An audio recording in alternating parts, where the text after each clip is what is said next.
Újvárossal bővítette képzési helyszíneit a Matthias Corvinus Kollégium fiatal tehetségprogramja. Így ősztől Miskolc, Szolnok, Pécs és Veszprém mellett már Budapesten is lehet jelentkezni a felső tagozatos diákokat megcélzó, hagyományos oktatást kiegészítő képzésre. A képzés minden tanévben városonként 25 résztvevővel indul.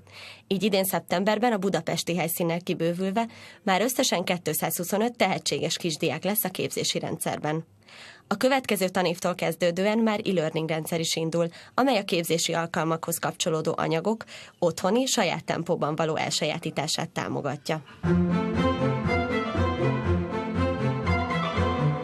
És itt van velem a stúdióban Konstantinovics Milán, a Fiatal Tehetségprogram szakmai vezetője. Jó estét kívánok! Jó estét kívánok! Néhány részletet itt már hallhattunk, de pontosan, ha röviden lehetne összefoglalni, miért és hogyan kezdődött ez a program, és mi a célja? Igen, tehát a Matthias Corvinus Kollégium szervezésében valósul meg a Fiatal Tehetségprogram, és a kollégium már régóta, egész pontosan 20 éve foglalkozik tehetséges diákoknak a felkarolásával. Eddig egyetemista és középiskolás képzési rendszerünk volt, és ezt most kibővítettük a felső tagozatosok irányába. Ez azt jelenti, hogy hosszú előkészületi munkálatok után tavaly nyáron indult meg a tehetséggondozás 4 vidéki helyszínen.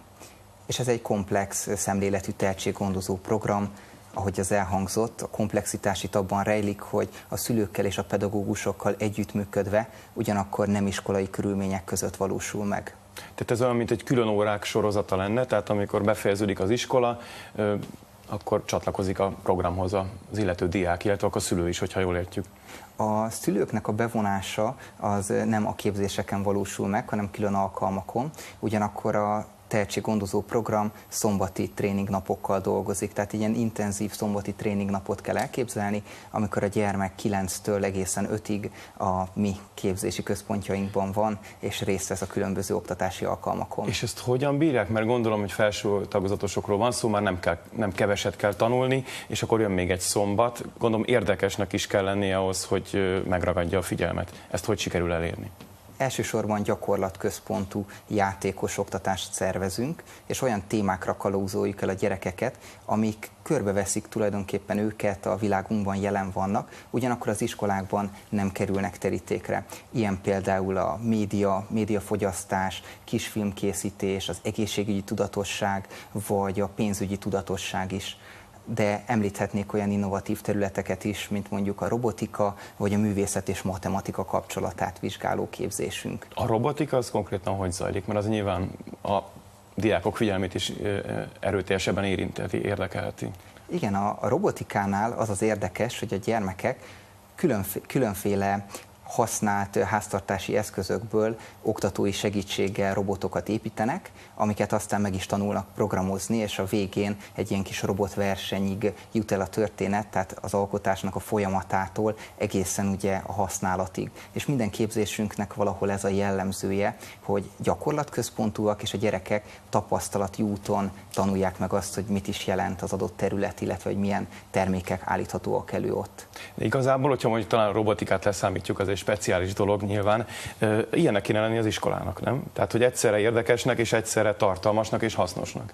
Hát ilyen lenne az ideális iskola, ebben egyetérthetünk, ugyanakkor azt hozzá kell tenni, hogy a magyar oktatási rendszerben nagyon sok lexikális ismeretet adnak át a diákoknak. Nálunk kevés az elméleti alap, sokkal gyakorlatközpontúbb, sokkal inkább az életszerűségre törekszünk. Vidéki településeken kezdődött meg a program, most indul majd ősszel, ha jól tudom, Budapesten. Van ennek valami szociális aspektusa esetleg? Gondolok itt arra, hogy tehetséggondozás. Nyilván sok diák van, aki anyagi vagy egyéb okok miatt nem mutathatja meg igazán önmagát. Esetleg itt igen. Van ilyen küldetéstudatuk? Van, természetesen van. Az egész Matthias Corvinus Kollégiumnak a társadalmi küldetés tudatában ez benne foglaltatik. Ez a gyakorlatban úgy valósul meg, hogy minden gyermek számára biztosítjuk az oktatási eszközöket, minden résztvevőnek ingyenes a képzés a Magyar Nemzeti Bank alapítványainak nagylelkű támogatása révén, és tulajdonképpen így az anyagi különbségek elmosódnak a képzésben, hiszen minden gyermek számára a képzéshez szükséges eszközöket, oktatási anyagokat biztosítjuk. Hogyan lehet bekerülni ebbe a programban? Nyilván már, ahogy beszélgetünk róla, gondolom én, hogy sokan szeretnének, de lehet, hogy, és biztos is, hogy mindenkinek ez nem lehetséges. egyelőre egy szűk körrel tudunk dolgozni, ez városonként 25 főt jelent.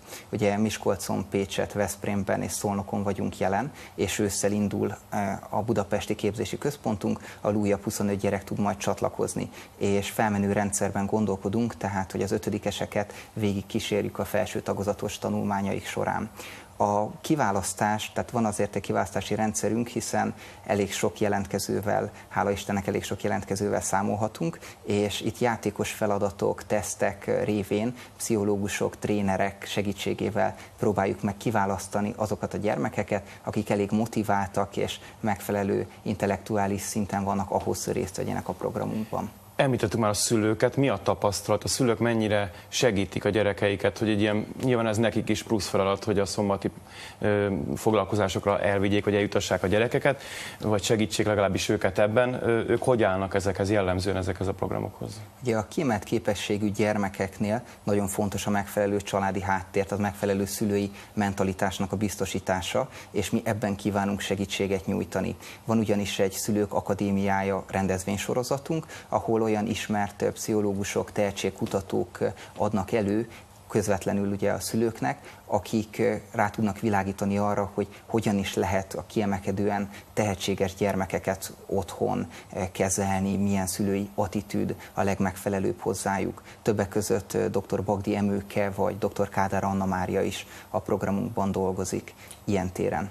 Talán tőle hallottam, illetve olvastam valahol, amit már itt az imént említettem is, ez a svéd asztalos módszer. Ugye már érintettük, hogy nagyjából hogyan zajlik ez a képzés, de ez mit jelent, ez milyen jellemző? Itt a svéd asztal alatt azt kell érteni, hogy alapvetően a legkülönbözőfélébb területeket kínáljuk a gyermekeknek.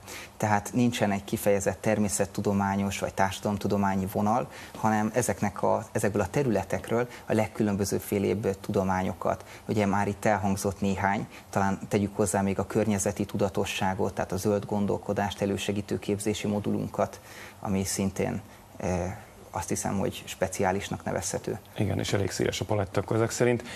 A gyerekek, a résztvevők, nyilván, hogy a kifutásos rendszerről van szó, kísérik őket egészen az érettségig, és tavaly indult a program, akkor még egy ilyen teljes évfolyam vagy osztály, nem tudom, csoport sem futott még ki.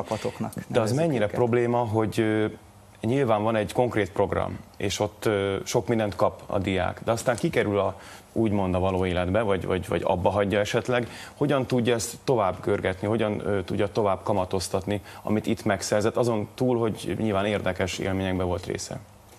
Mi erre aképpen gondolunk, hogy tulajdonképpen a pályaválasztásban, pályaorientációban kívánunk segítséget nyújtani. Tehát azokat a területeket monitorozzuk, ahol a gyermekek különleges érdeklődést, képességeket mutatnak, és megpróbáljuk őket azokba az irányokba terelgetni. Ugyanakkor az fontos megjegyezni, hogy nem engedjük el a gyermekek kezét a 8. évfolyam után sem, hiszen van egy középiskolás, majd egy egyetemi programunk, és egy alumni közösségünk is, amely tulajdonképpen életük végéig kísérheti őket és segítheti őket. Tehát akkor van út tovább. Van. Az mennyire jellemző egyébként, hogy nyilván akik részt vesznek a programban oktatóként, azok látják, hogy ki miben jó. De lehet, hogy az adott diáknak mondjuk máshoz lenne kedve, mégis egy másik területen jó. Ebből adódnak esetleg konfliktusok, vagy ezt hogyan dolgozzák fel, hogy olyan irányba terelni az adott gyereket, amihez kifejezetten tehetsége van, még akkor is, hogyha ahhoz kedve viszont nincsen. Alapvetően olyan képzési rendszerünk van, ahol a játékosságra igen nagy hangsúlyt fektetünk. Tehát a gyerekek különböző játékos gyakorlatokon, például egy egészségügyi szimulációs játék, egy környezettudatos város megtervezését célzó játékok során képződnek, és igyekszünk ugye minden terület iránt felkelteni az érdeklődésüket. Még arról nehéz beszélni, hogy mi fordul elő ilyen esetekben, hiszen még csak a második éve kezdődik a programunknak, és egyelőre még csak a svéd asztalnak a kínálati oldalánál tartunk, ők még kevésbé tudatosak a választásaik során. Azt hiszem, hogy ez majd a 6.-7. évfolyamon lesz majd egy kihívás vagy feladat. Addig ki kell tartani nyilván a gyerekeknek is, a programnak is. Budapesten miben lesz más, mint vidéken konkrétan a szervezés ősztől? Önmagában az, hogy lesz budapesti központ, már egy nagy újdonságnak számít, hiszen tavaly éppen azért indultunk el regionális szinten, mert azt tapasztaltuk, hogy vidéken nem működik felső tagozatosoknak szóló nonformális oktatási program, és Budapesten is óriási érdeklődés mutatkozott, és úgy gondoltuk, hogy akkor mindenképpen létre kell hoznunk egy fővárosi központot is.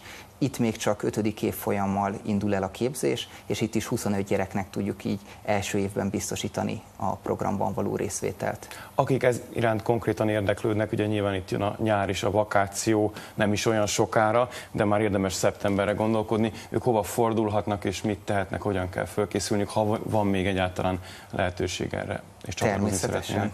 Tehát a programunknak a kampányidőszaka az most zajlik, és egészen szeptember 11-ig lehetőség nyílik csatlakozni.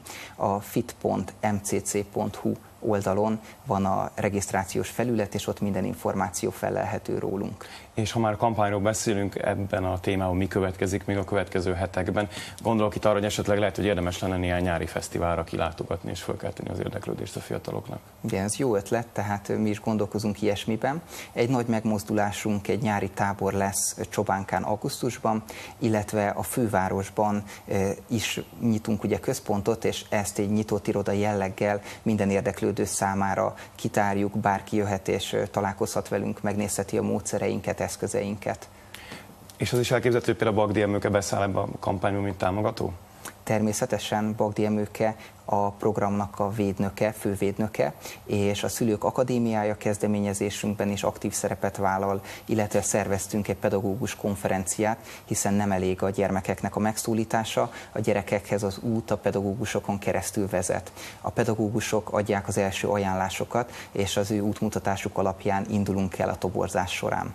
Ami most következik, és akkor szeptembertől pedig bővülés. Konstantinovics Milán, köszönjük, hogy itt volt. Köszönöm szépen. Önöknek pedig köszönöm a megtisztelő figyelmet, legközelebb hétfőn lesz napi aktuális a szokott időben, de most sem menjenek messzire, hiszen kezdődik hamarosan a híróra, hírekkel, elemzésekkel, maradjanak velünk.